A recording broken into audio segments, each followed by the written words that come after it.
Diferenciar transtorno mental de obsessão é uma situação bastante delicada. Delicado, primeiro dizemos, pela nossa falta de aprofundamento teórico em torno da temática da obsessão.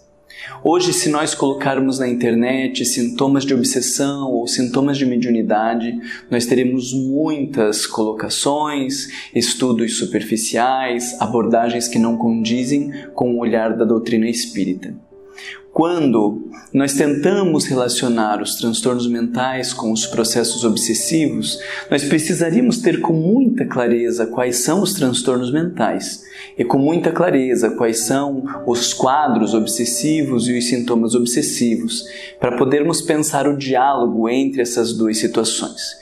Então isso nos faz, primeiro, afirmarmos a importância de nós espíritas, quando nos encontramos no atendimento fraterno, quando fazemos algum tipo de exposição ou de algum estudo, nos debruçarmos sobre os elementos da psiquiatria e da psicologia. Eu preciso entender um diagnóstico de depressão, um diagnóstico de ansiedade, de pânico, para daí conseguir levantar hipóteses do que possa ser o transtorno mental e do que possa ser o processo obsessivo.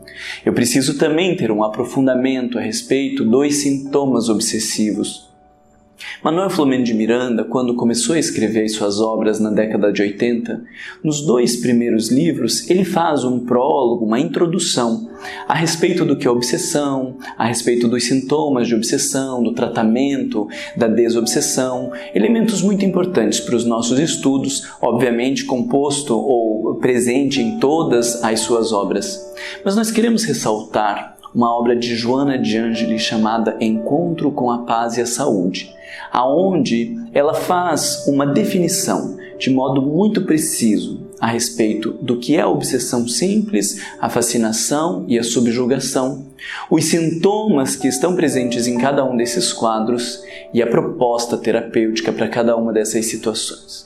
Então precisamos estudar um pouco mais para entender aonde nós estamos vendo sintomas obsessivos e onde nós estamos vendo sintomas de transtornos mentais. Mas a grande questão que permeia esse diálogo é entendermos que o mesmo sintoma de um determinado transtorno mental, ele também pode ser sintoma de um processo obsessivo. O que quer nos dizer que não há uma linha que defina onde começa um e onde termina outro. Porque o estado de uma ansiedade exacerbada, de uma angústia ou de pensamentos intrusivos, ele pode ser sintoma para transtornos obsessivos ou ser sintoma para transtornos mentais.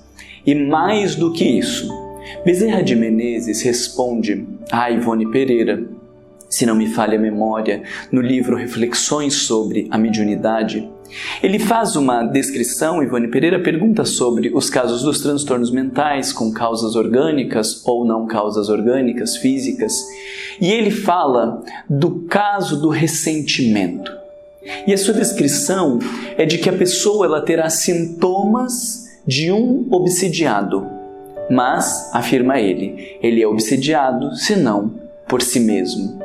Então esse sujeito do ressentimento, o sujeito da culpa, ele vai ter sintomas de obsessão, mas na verdade o que ele vive é o que nós no meio espírita chamaríamos de auto-obsessão ou então de transtornos mentais, porque a auto-obsessão seriam então os transtornos mentais. A sintomática é de um obsidiado, porém obsidiado por si mesmo.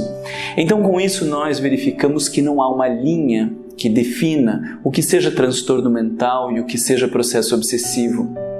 Nunca nós vamos conseguir com segurança definir uma coisa e outra. E mais do que isso, além de permear os sintomas, além de o mesmo sintoma ser uma coisa ou outra, na grande maioria dos casos eles coabitam. Porque uma pessoa num quadro complexo, como uma depressão profunda, que ouve vozes de comando dizendo para se matar, o sujeito da esquizofrenia, na sua maioria, pelo que temos estudado, são espíritos comprometidos com ações graves no passado. Se são espíritos comprometidos com ações graves no passado, muito provavelmente feriram pessoas, machucaram, atrapalharam-se nas suas escolhas e nas escolhas dos outros. Sendo assim, muito provavelmente eles terão também processos obsessivos. E nós teremos aí os quadros de transtornos mentais com processos obsessivos.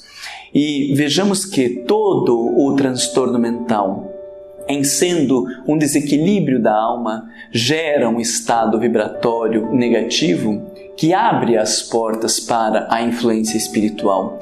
Então, nós temos os transtornos mentais e, por consequência, as influências espirituais, e nós temos as influências espirituais e também os transtornos mentais coabitando.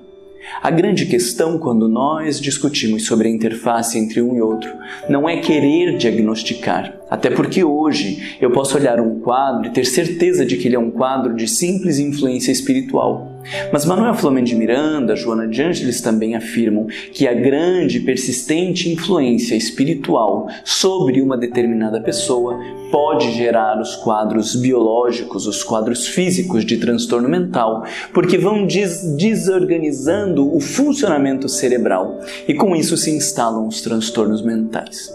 Então, uma coisa que agora pode ser definida de um modo, daqui a um ano pode ser definida de outro modo. Não é esse o nosso principal objetivo em termos do diagnóstico. Como, na maioria dos casos, essas duas experiências coabitam, a nossa principal reflexão é a respeito do tratamento. Porque se nós temos as questões físicas e as questões mentais e espirituais em comunhão, então o tratamento deveria perpassar as questões físicas, as questões mentais e as questões espirituais. Todo sujeito num quadro de esquizofrenia, todo sujeito num quadro de depressão, de pânico, deveria se ater ao tratamento espiritual.